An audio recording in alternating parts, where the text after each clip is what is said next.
All right, welcome everyone. Another edition of TridiumTalk. We'll be doing another 4.11 feature sneak peek. Today's topic is BACnet Secure Connect. I'm Chris Riccobono, Senior Product Owner here at Tridium. With me today is Senior Developer Eric Anderson. He is the lead developer for BACnet Secure Connect and will be providing us with a great demonstration later. Also with us today is Melanie Coggin. She is a Tridium security champion and here to help us out if we find ourselves too far in the weeds with regards to certificates. And last but certainly not least, lead architect Blake Puhak, here to help with moderation. So let's get started. As always, we kick it off with what's new with Niagara. Now, right now, currently available is our 410U1 image. This 410U or 410 at large is the long-term supported release. It's the release that you will see update builds made for, where we can provide security enhancements or patches to critical defects. And a special offering in 410U1, we finally finished our BTL listing and are happy to report you will see the supervisor, the JACE 8000 and the Edge 10 all up on the BTL website. And coming up, obviously, is 4.11. We are actively in beta testing and have a handful of sites running right now. We appreciate everyone's inquiries to wanting to join, and we'll be reaching out, letting you know that we'll likely populate a list as candidates for 4.12 for the next release. As we have, I think we've got quite the influx of inquiries. So bear with me while I get that replies out to everyone. And to highlight 4.11 releases, we have our famous features layout. Highlighted obviously is BACnet Secure Connect. That'll be our topic today. And let's dive right in. What is BACnet Secure Connect? You'll see it abbreviated as SC or BACnet SC. I thought the best way to start answering this question was to maybe ask a second question. There's always newcomers to the industry. Maybe there's building owners who aren't in the know.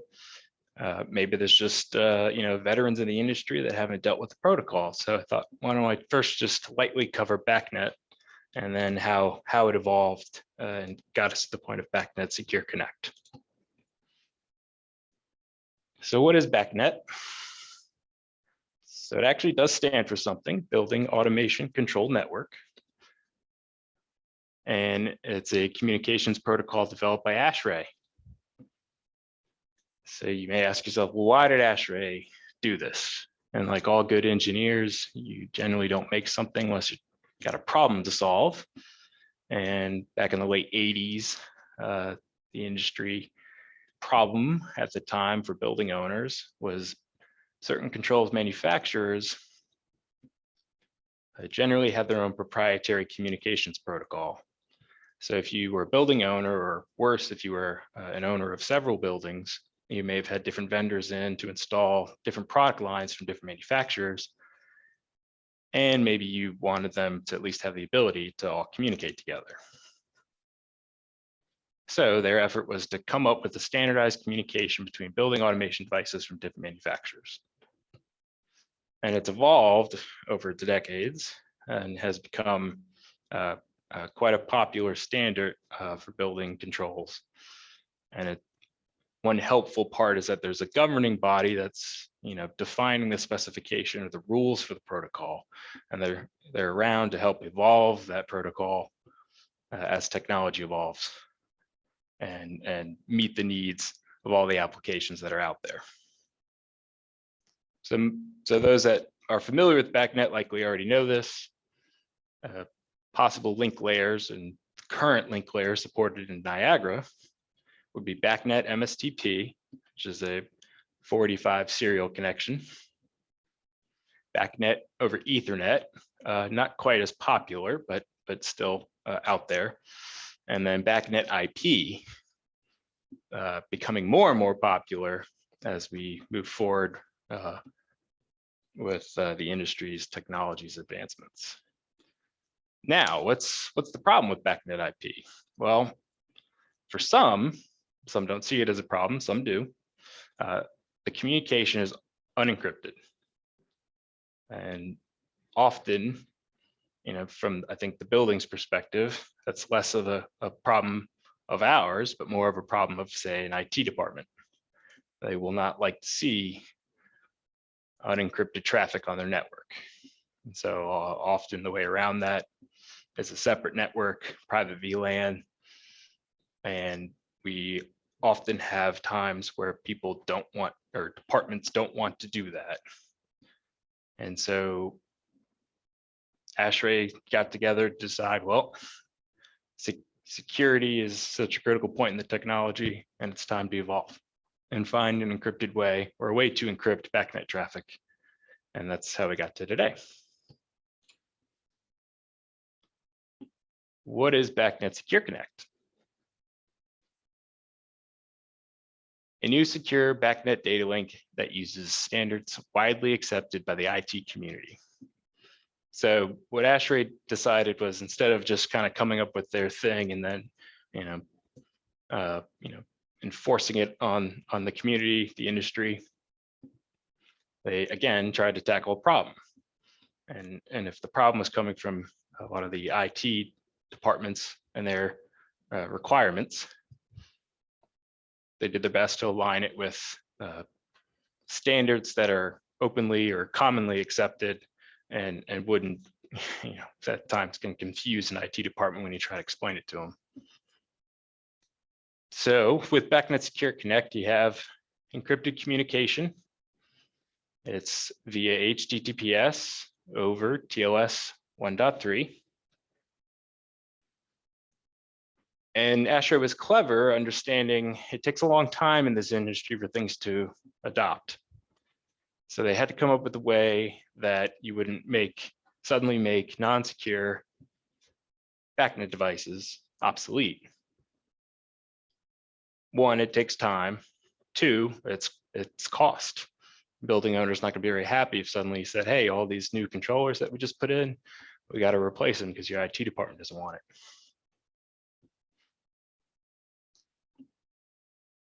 Now, what are some of the benefits or items that are addressed, part of that problem that ASHRAE was solving? Well, an IT professional would appreciate certainly the first one. You can leverage a domain name system to avoid static IP addressing for every device. I know I've been on a job site where I tried to explain to the IT, the network sysadmin, and said, hey, I've got these 200 devices. They're going to be on your LAN. They all have to have their own IP address. And they're all static. He just kind of laughed and said, go make your own network, or here's a VLAN, stay off my network. Now you have an opportunity to work alongside the IT department as they manage what's happening on their network. A second advancement in the technology is eliminating network broadcasting dependencies. So if you're familiar with BACnet, there's a lot of broadcast messages going around. Who is, who has, who is router. These are now gone, and where that really comes into play is if you have a large site and you've got multiple vendors and everyone's configured all of your BACnet configuration differently, or all the BACnet networks differently. A lot of times you end up with these router loops, and you can sometimes trigger a broadcast storm by, someone clicks global discovery, and next thing you know, you just took down the whole BACnet network. Another added benefit is no longer will need a BBMD, which often is a thorn in integrators' sides as they do their best to grasp the concept, understand it, and install it correctly. And then again, for the IT professional, there's no UDP or non-standard ports required. Those familiar with BACnet IP, it's a UDP protocol, and it was port 47808. I think I did that right. Being a typical port number is often blocked by firewalls, you would have to have the ask to someone, hey, you got to open up this port, which sometimes people are accepting to, sometimes they're not. More important is you may get the firewall open and then an update or a new hire comes in and closes them up, and now you got a phone call saying, hey, my BACnet devices are down, and you've got to troubleshoot what happened. And you come to find out, well, they just closed the firewall again. So let's take a little look at the architecture. This is sort of the layout from ASHRAE. And tied in a little bit of Niagara and Tridium products in here to kind of explain how this is supposed to unfold. So starting in the middle, it's a hub and spoke design. Orange circle being a hub, the Secure Connect links being the spokes, and down in blue are all the nodes. So what is a hub? Well, the hub's going to be the thing that's directing the traffic between the number of connected nodes, and is required for every BACnet Secure Connect network. This is tricky to use this word here because it has different meaning in BACnet, but it's essentially a router. So you could have a BACnet node that may have non-secure devices underneath it, but what a node can now do is provide a way for the information to be encrypted prior to ending up on the LAN. And so the design or the intent of the design is to be able to work with the non-encrypted devices and not just be this overbearing standard that maybe a specification engineer might throw out and say, hey, all BACnet devices must be Secure Connect devices. Now, what are some examples of the nodes? Well, you could have a device controller. We certainly already in the industry have some manufacturers creating native BACnet secure devices.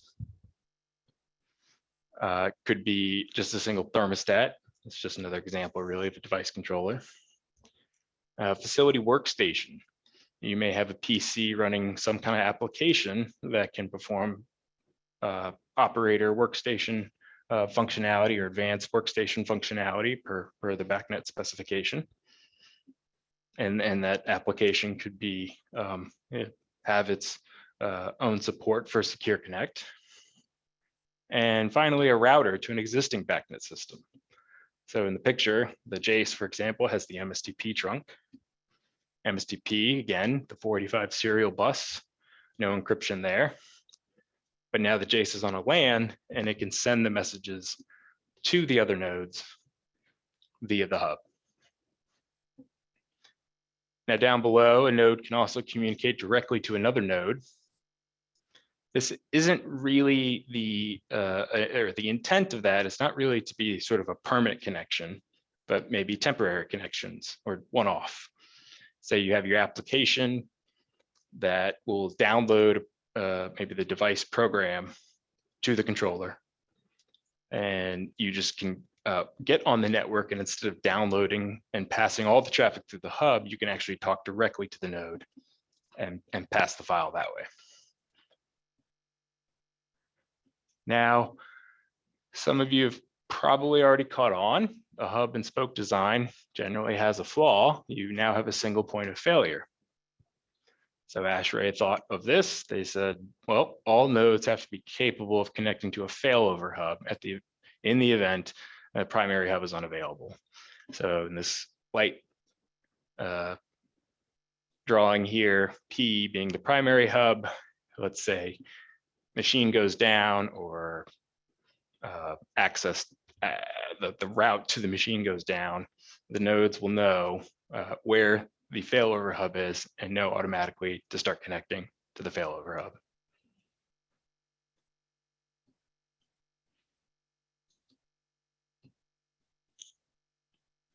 Now, before we get to the demonstration, I thought we'd just kind of lay out how you're going to see this in the Niagara Framework and the offerings from us, as well as all of our OEMs. It'll be licensed. It'll be a feature, or specifically the feature name is BACnet SC that you will see on the licenses. Supervisors, both Windows and Linux, JS8000s, and the NP SDK portability offerings will all be licensed to be either a hub or a node. Now, the portability offerings, obviously that is not entirely ours to speak for. So obviously whoever makes the offering will be the one to decide what's appropriate, but we're making it available to them since the Secure Connect code is at the application layer. They don't have to worry about native driver development for their offering. They can just have it as soon as you put 4.11 on their device and as soon as it's licensed. Now, our Edge 10, however, will be licensed to be a node only. We don't want folks attempting to use the Edge 10 as a hub. It will likely struggle with a larger Secure Connect system architecture layout.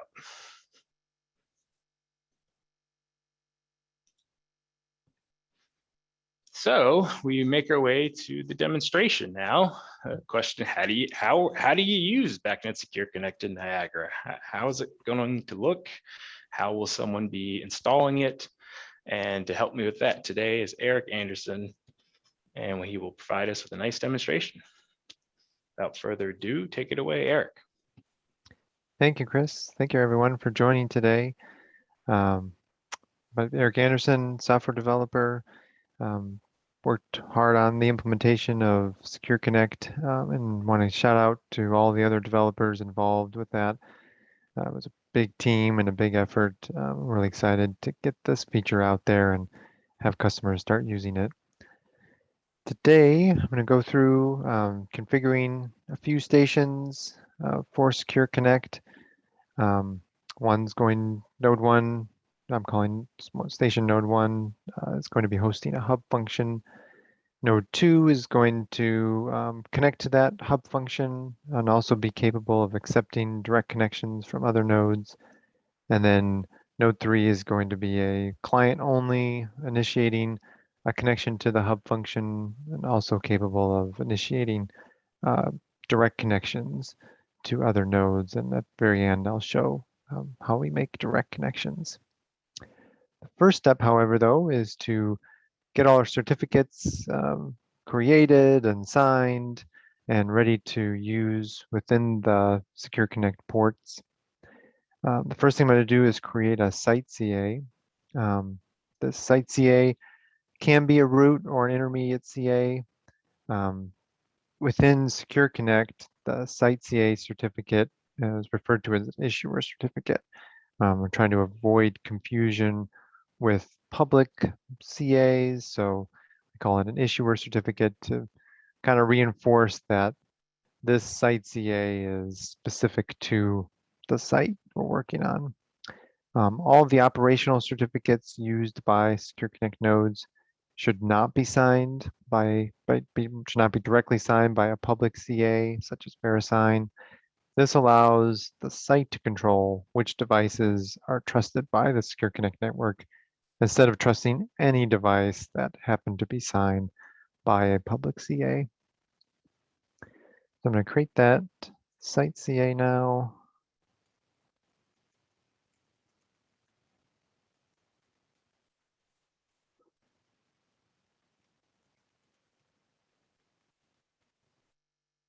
And under certificate usage, select CA, provide a password for it.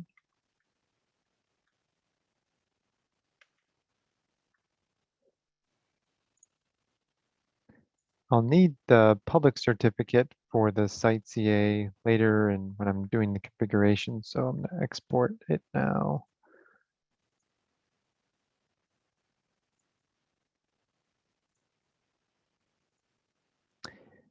Next, I'm going to create a server certificate for node 1. Node 1 is hosting a hub, so it will need to both initiate a connection, a local connection to itself, and also accept connections from other nodes. So under here, under certificate usage, server is selected.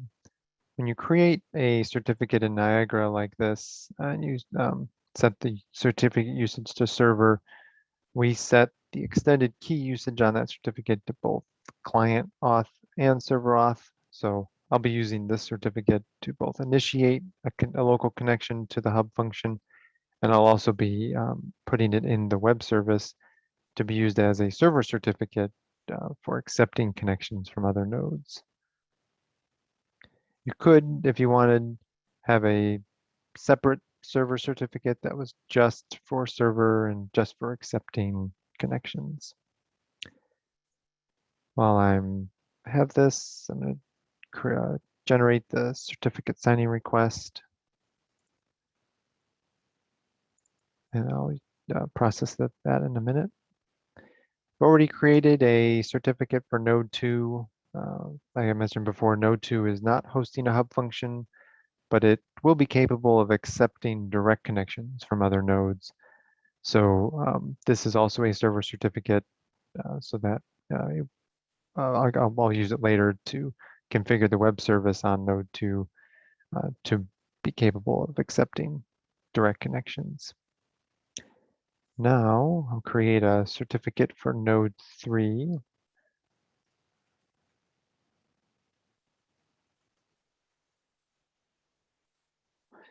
As I mentioned before, node 3 will be initiating only. It will initiate a connection to the hub function. It will also, at the end, I'll initiate a direct connection, but it will not be accepting direct connections. It will not have a hub function, and so it does not need to accept hub connections. So this will be a client-only certificate. This certificate could not be used in the web service for accepting connections. And I will also generate a CSR.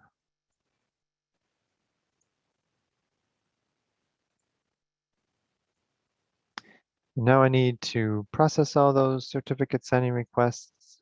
For that, I'm going to use the newish certificate signer multiple selection tool. This allows me to sign these all at once. So I've selected my CSRs. My site CA is already selected. Provide the password and click generate.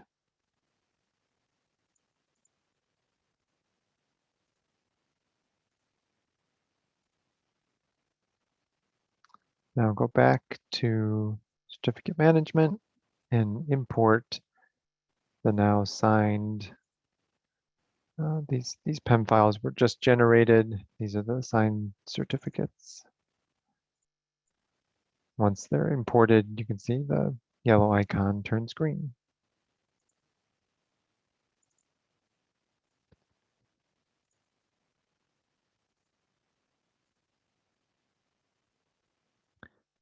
All right, now that the certificates are in place, we're ready to start configuring the stations.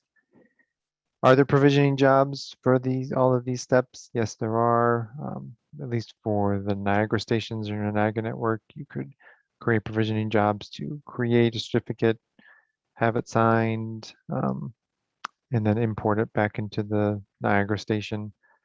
For pure or for non-Niagara BACnet devices, you'll need to use proprietary means at this point to create the private key on that device, generate a certificate signing request, and then sign and use a proprietary means to have that certificate imported back into the non-Niagara BACnet device. There are network port ways of doing that that should become standardized soon, and at some point we hope to add some network management features to Niagara to make that a lot easier. All right, node 1. So I've already added a BACnet network to this station, and I want to highlight one new property in the local BACnet device. This is device UUID. This property was added to support Secure Connect. The value of the UUID is auto-generated when you add the BACnet network to the station. It's persisted with the station. It won't change and shouldn't have to be changed throughout the lifetime of the network. I will now navigate down to the network layer. Over here in the BACnet palette, under network ports, we've added two new ports, SC port and SC hub port. The node 1 is going to be hosting a hub function, so I'm going to drag the SC hub port in. The only difference between the SC port and the SC hub port is that the link layer contains this hub function. I'll set the network number, configure the operational certificate. I'm going to select the one I created for node 1. Again, that's both a server and a client, so because it's a client certificate, I can select it here. Need to load the site CA, the public certificate for the site CA is an issuer certificate. I exported that earlier, and now I am loading it into the Secure Connect port. I'm going to enable the node switch to both accept direct connections and initiate them. The hub connector, the primary connection in the hub connector is pre-configured in the palette to make the local connection to the hub function in this port, and the URI path to that hub is pre-populated to match the servlet name of the hub function. Going to enable the hub function and click save. You'll notice when I save all these settings, the hub function has gone into fault. The fault cause is there's no BACnet SC user associated with this Secure Connect port.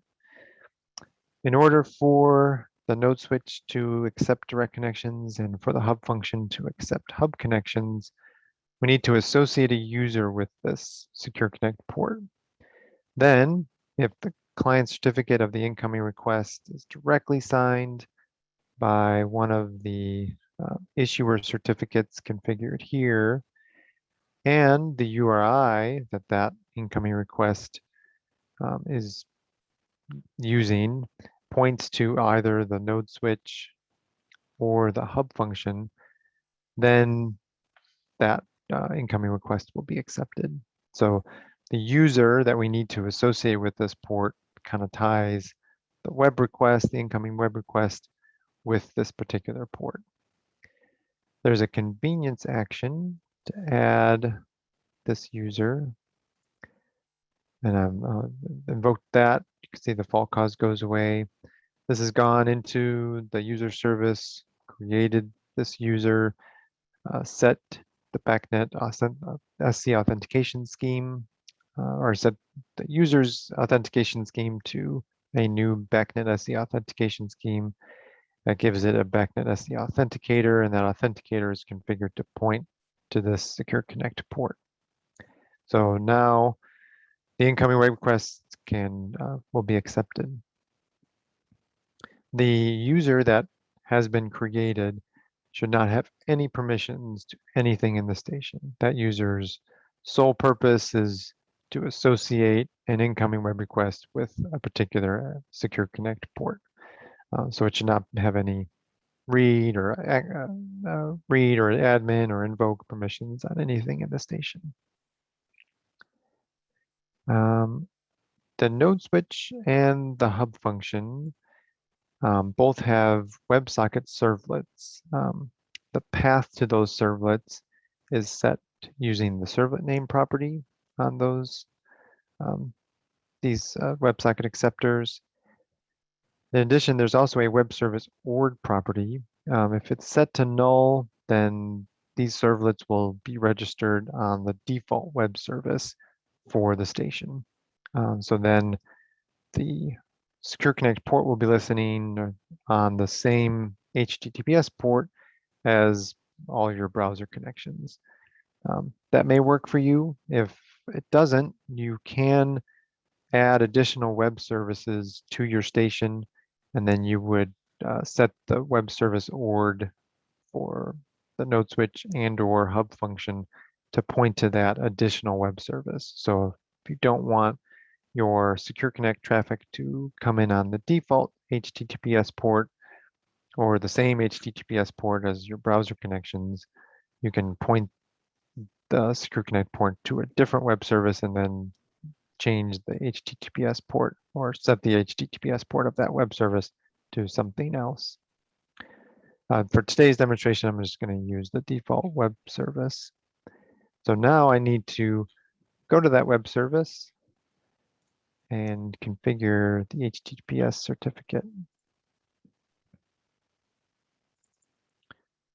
So here, main HTTPS cert, going to set that to the node 1 certificate that I created before. That again is both a server and a client certificate. So I'm going to select it. If you are sharing the web service with browser traffic, likely the site CA that we're signing all of our operational certificates is not going to be in the trust store for your browser. So your browser is going to complain because this main HTTPS cert is not signed by something that it trusts. There is an option to add additional HTTPS certs that can be presented to browsers based on the SNI header in the connection request. So you can configure your certificates in a certain way, give them a subject alternate name, and that is used to then present a browser-friendly server certificate for browser connections. So that option is available. There's documentation on how to set that up and what needs to be configured if that's acceptable. The BACnet standard did not mandate the inclusion of the SNI header, so we don't recommend setting the certificate signed by the site CA as an additional certificate. We recommend setting the main HTTPS cert to be the site CA or the one signed by the site CA, and then use additional certificates for the browser certificates. All right, so web service is now configured. I'm gonna go back to the Secure Connect port and enable it. Scroll down here. The hub connector has successfully made a local connection to the hub function. And if I go to the hub function, you'll see that there is a new connection that to itself. So to the local node that is hosting this hub function. All right, I'll move on now to node 2.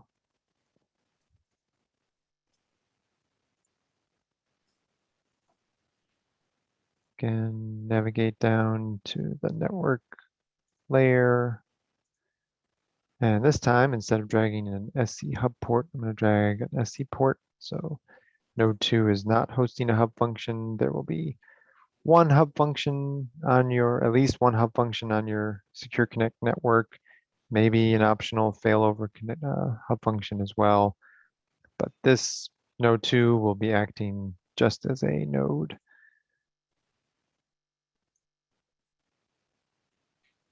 configure it. At least selecting node 2's certificate as the operational certificate. Selecting the site CA as issuer certificate 1. I'm going to enable both accepting direct connections and initiating them. The hub connector, the primary connection of the hub connector. All these stations are running locally on my PC, so it also needs to point to localhost. And this is matching the servlet name of the hub function on node 1. Click save. Because we're accepting direct connections, we also need to associate a user with the Secure Connect port. And I need to go to the web service for node 2 and set its main HTTPS cert to the node 2 server certificate. And now I will enable the SC port. And the hub connector has made a successful connection to node 1's hub function. And here is the connection, the accepted connection on node 1. So this is the accepted connection to node 2. Finally, quickly configure node 3.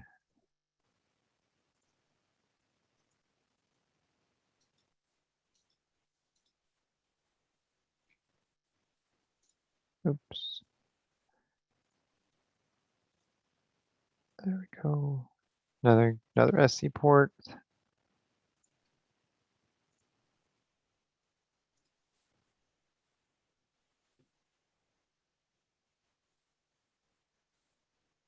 Select node 3. This is a client only certificate. Select the site CA for issue certificate 1.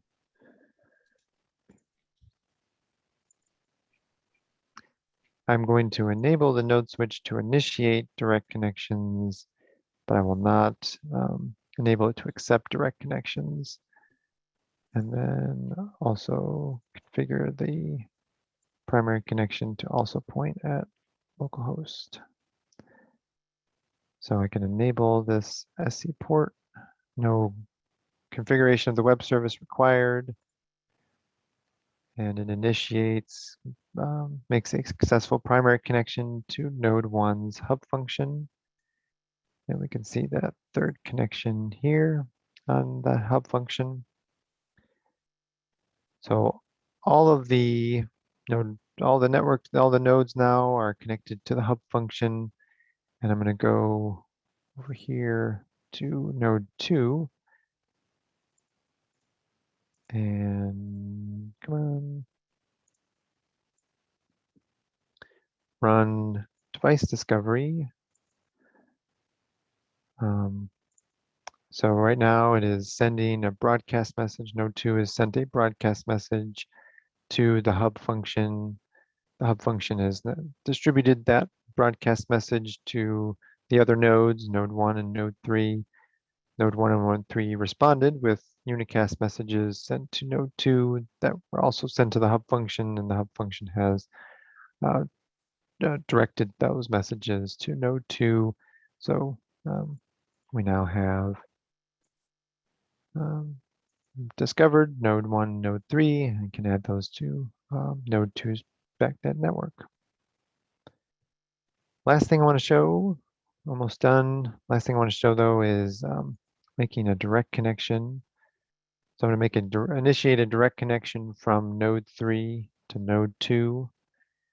Under the node switch for node 3, I'm going to invoke an add connection action. I'm going to call it node 2. Node 2's HTTPS port is 444. It's listening on 444, and the path to its node switch is still at the default value of node switch. So I've created an initiating direct connection, and I can call a connect action on it. So it now has made a successful direct connection to node 2, and we can see that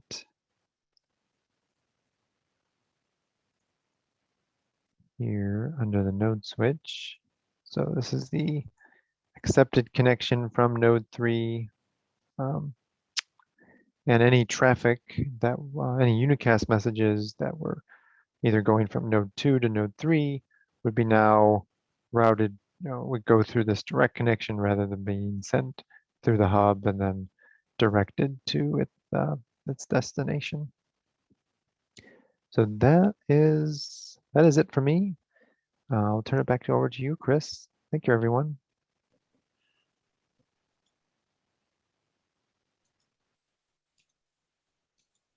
Yeah, thank you so much, Eric. That was excellent. All right, I'll wrap up the last few slides fairly quickly, and we can get to the Q&A.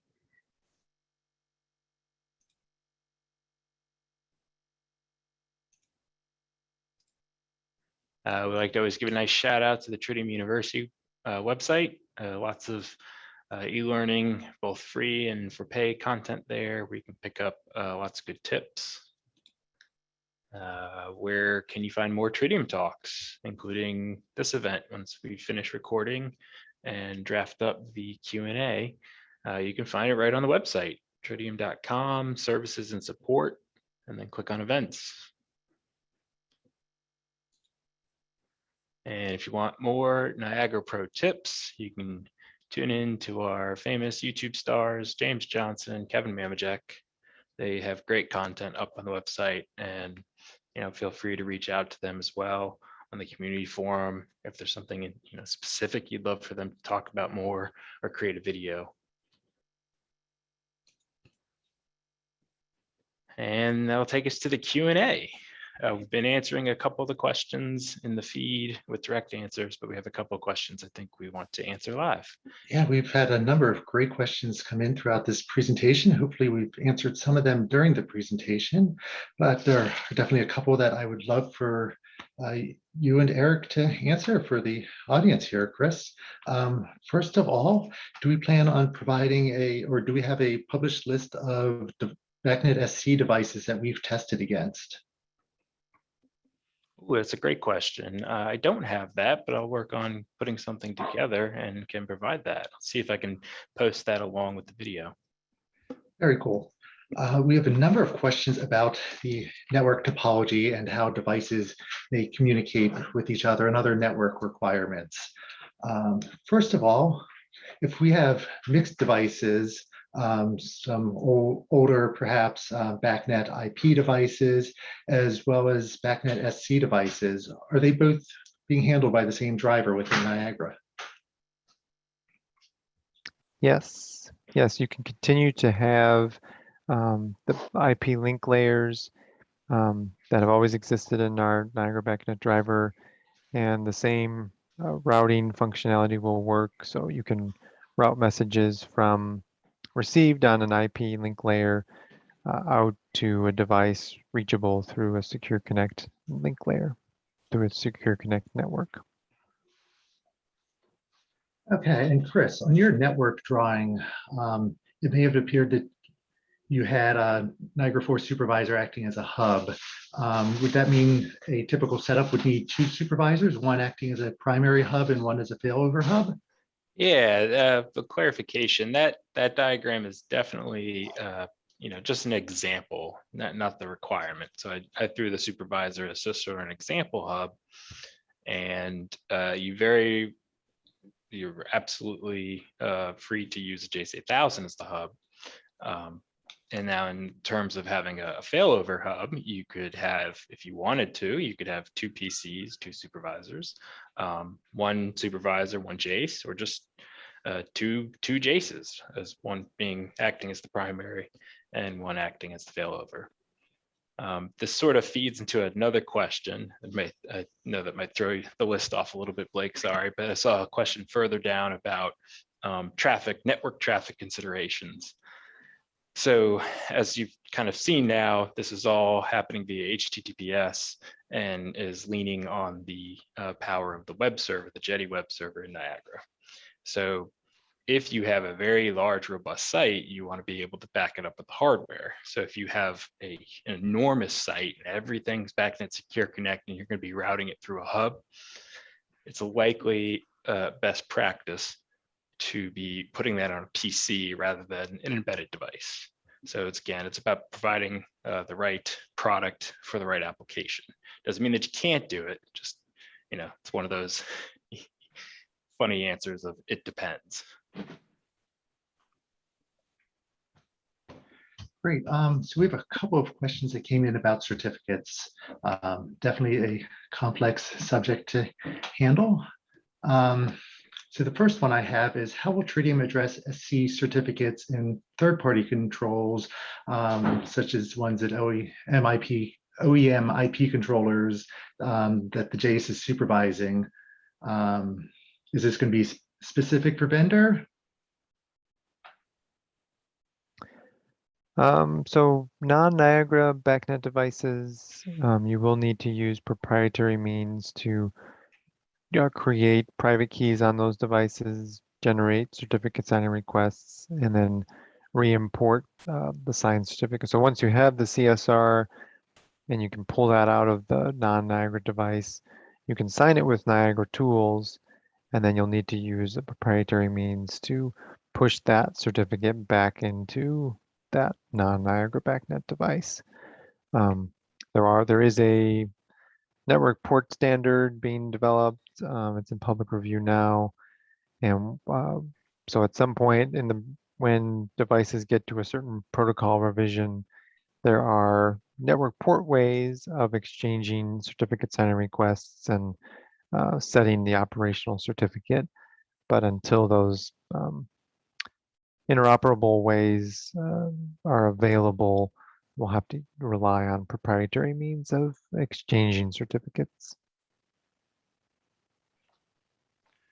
And I don't want to put you on a spot for a demo you're not prepared for, Eric, but a demo of revoked certificate management, would you be up for that, or should we put that in our documentation for users to follow along? Yeah, that's we do support CRLs, so certificate revocation lists.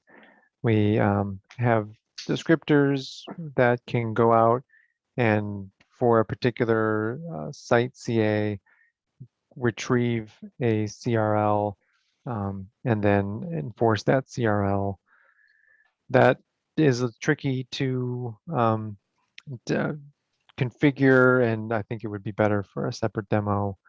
There is as part of BACnet's new network port support for Secure Connect, there are procedures in there for how you can update the site CA and then also update operational certificates in order to exclude devices if necessary. Those really rely heavily on the interoperable ways of generating certificate signing requests and setting operational certificates. So those procedures could also be a way of revoking or excluding devices that are no longer trusted. So yeah, so that's an option. We do have support for CRLs. I think demoing it would be tricky, so we'll do that in a separate demonstration. Thanks, Eric. And a number of our users are used to using tools like Wireshark to do network captures to help diagnose issues in the field in the past, especially with BACnet IP and such. Is that still going to work now that our traffic is encrypted? There are means of importing private keys into Wireshark so that Wireshark is able to unencrypt the encrypted traffic so it can be sniffed. We also have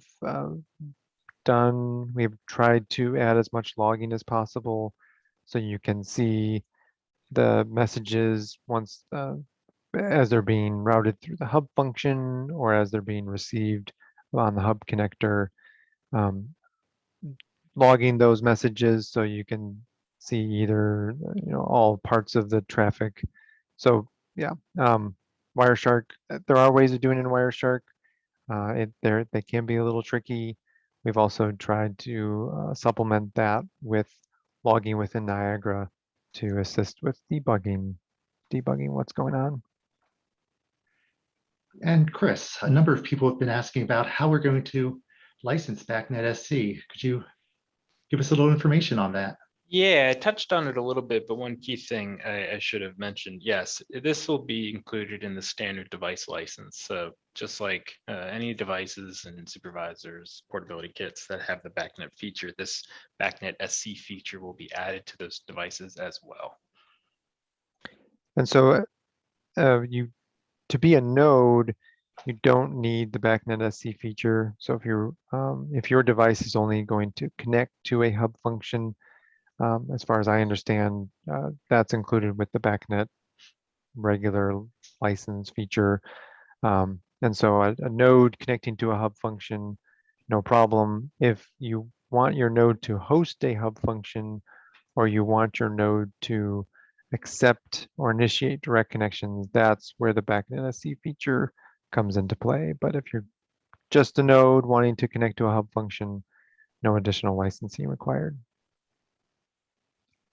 Excellent. So the more of a technical question, probably for you, Eric, about the UUID that we have that identifies these. Is that persistent within the station or on the device itself, such as if I wanted to run 2 stations on a supervisory device, could they have their own unique UUIDs? Yeah, they will. And that UUID is unique to a particular BACnet network. So the BACnet local device for that BACnet network has the UUID. It's persisted with the station. It's not persisted with the host. So 2 stations running on the same host will have their own device UUIDs.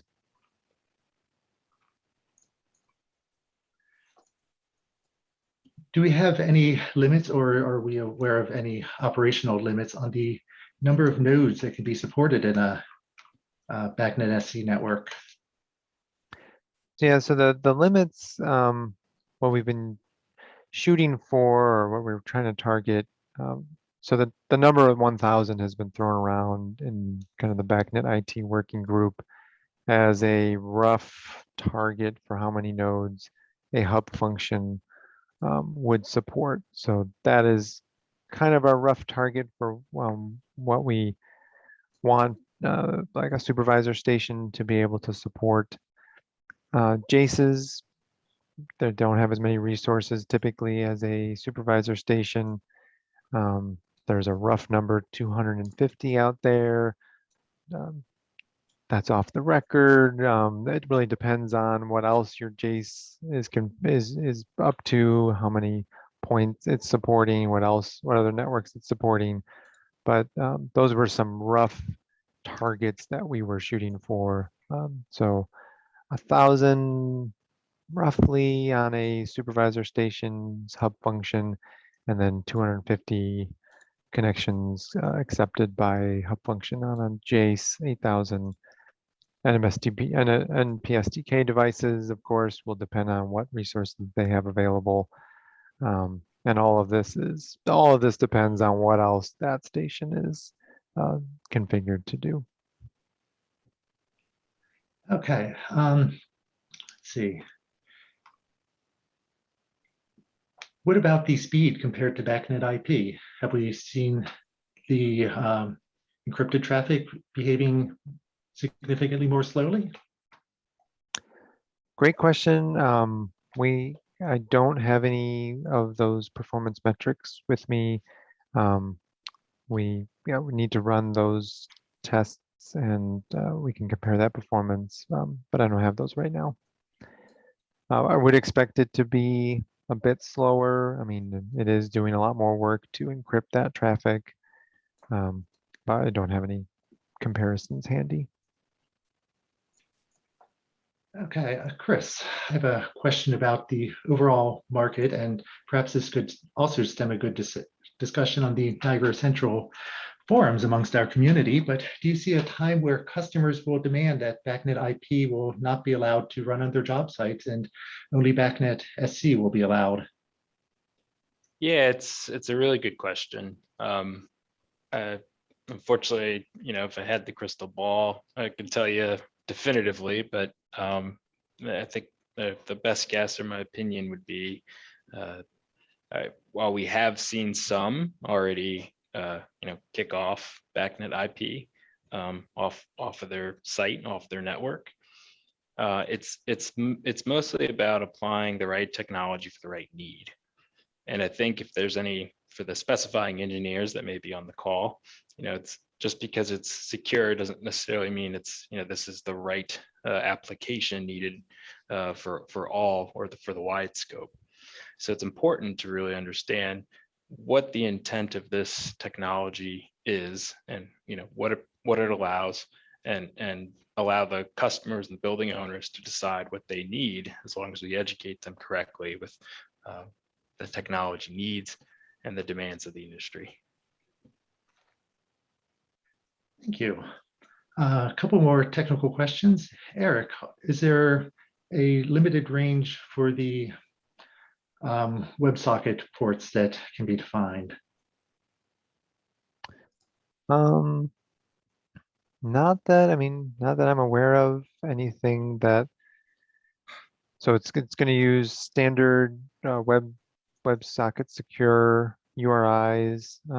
So any the allowable range of ports as far as the URI standard is concerned, we're using standard WebSockets. So connecting to, we should be able to connect to any WebSocket port, and then I think you have the full allowable range in the web service for what ports can be selected.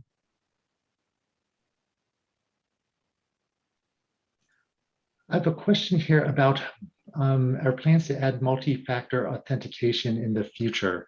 I believe that is going to apply to our Niagara systems in general, rather than BACnet SC specific, unless, Eric, you can think of a use case specific to BACnet SC. No, I can't think of how BACnet SC would leverage multi-factor authentication, just because we need a user. As far as I'm aware, you would need a user to provide some additional information coming from a different source, and I'm not sure how machines would achieve that same thing. So as far as the BACnet standards go, I haven't heard any discussion about incorporating multi-factor authentication for Secure Connect. Okay, and then on the Niagara side, we do offer the Google Authenticator option for multi-factor authentication. See if we have time to squeeze in these last two questions before we hit our limit today. Chris, have we already incorporated BACnet SC into our either Tridium certification or the advanced certificate classes, or do we have plans to offer any supplemental, perhaps online learning courses specifically tailored towards BACnet SC? Yeah, great question. We'll work with the training department to find the right solution there. It's probably a bit much to bring into the TCP class, as there's so much to learn. Just getting your bearings there. It could be in the advanced, or possibly even just a nice e-learning module that can kind of more specifically focus on Secure Connect and certificates, for that matter. Great. We do have a couple of more questions in our Q&A, but I realize that we have hit our time limit for today, so we'll make sure we get all those remaining questions answered and posted in the Q&A document that will be up online with the recording of this session over the course of the next couple of days, or perhaps early next week. Yeah, this is great. Really appreciate everyone joining us today. Eric, Melanie, Blake, thank you very much. And yeah, like we mentioned, you'll find this recording once we're finished up on the website. Could likely be a great resource for training going forward. I know I always have that problem where I won't touch this for a while, and it'd be nice to have a video to see it in action. So thanks again for joining us, and I hope everyone has a great rest of the day.